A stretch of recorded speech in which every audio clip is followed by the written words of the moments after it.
শঙ্কর ব্যাপারী, পিতার নাম নিকুঞ্জ ব্যাপারী, গ্রাম দুর্গাগাঠি। দীর্ঘ ৬ ঘন্টা পর ৩৪০ ফুট উঁচু টাওয়ার থেকে উদ্ধার করা হলো মানসিক ভারসাম্যহীন শঙ্কর ব্যাপারীকে। সাউথ বাংলা নিউজের তথ্য ও ভিডিও চিত্রে দেখুন বিস্তারিত। সাথে আছি আমি কাউসার মাহমুদ।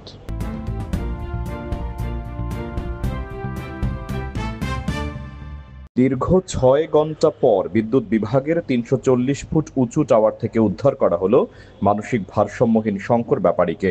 সে দুর্গাকাছির নিকুঞ্জ ব্যাপারীর ছেলে। তার পরিবার সূত্রে জানা গেছে সে দীর্ঘদিন ধরে মানসিক ভারসাম্যহীনতায় ভুগছেন।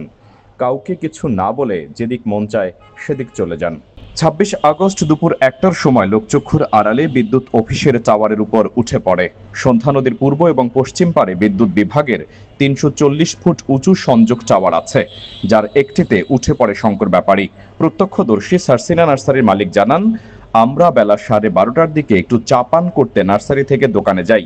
ফিরে এসে দেখি টাওয়ারের প্রথম স্ট্রাকচারের উপর কে যেন দাঁড়িয়ে আছে। আমি নিচে নামার জন্য বললে সে আবার দ্রুত দ্বিতীয় স্ট্রাকচারে উঠে পড়ে। আস্তে আস্তে উপরের দিকে উঠতে থাকে। সাথে সাথে আমি ফায়ার সার্ভিসে খবর দিলে ফায়ার সার্ভিসের লোকজন চলে আসে। ফায়ার সার্ভিসের কর্মকর্তা মনিরুল ইসলাম জানান, টাওয়ারটি যেহেতু ৩৪০ ফুট উঁচু, সেখান থেকে তাকে উদ্ধার করা কষ্টকর। তাকে উদ্ধার করার মতো কোনো সরঞ্জাম আমাদের নেই। আমাদের ঊর্ধ্বতন কর্মকর্তাকে বিষয়টি জানিয়েছি, তারা যে পরামর্শ দেয় সে অনুযায়ী আমরা কাজ করব। শুনে নেসারাবাদ উপজেলা নির্বাহী কর্মকর্তা মোহাম্মদ জাহিদুল ইসলাম উপস্থিত থেকে দিক নির্দেশনা প্রদান করেন। এ সময় নেসারাবাদ থানা অফিসার ইনচার্জ বনি আমিন উপস্থিত থেকে আইন শৃঙ্খলা পরিস্থিতি নিয়ন্ত্রণে রাখেন। খবরটি চারদিকে ছড়িয়ে পড়লে শত শত মানুষ ভিড় করে।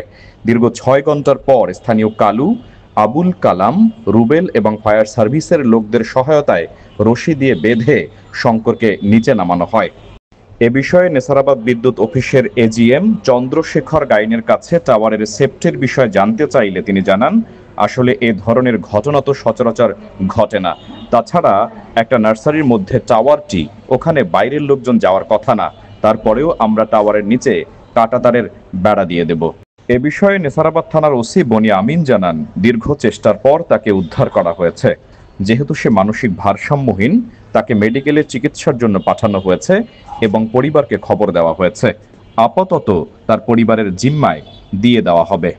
শঙ্কর ব্যাপারী, পিতার নাম নিকুঞ্জ ব্যাপারী, গ্রাম দুর্গাগাঠি, থানা নেসারাবাদ। থানা নেসারাবাদ। কি তুমি এটা উঠছিল, কখন উঠছিল এটার উপরে? অনেক সময় আগে। কত সময় বলতে? সকালে?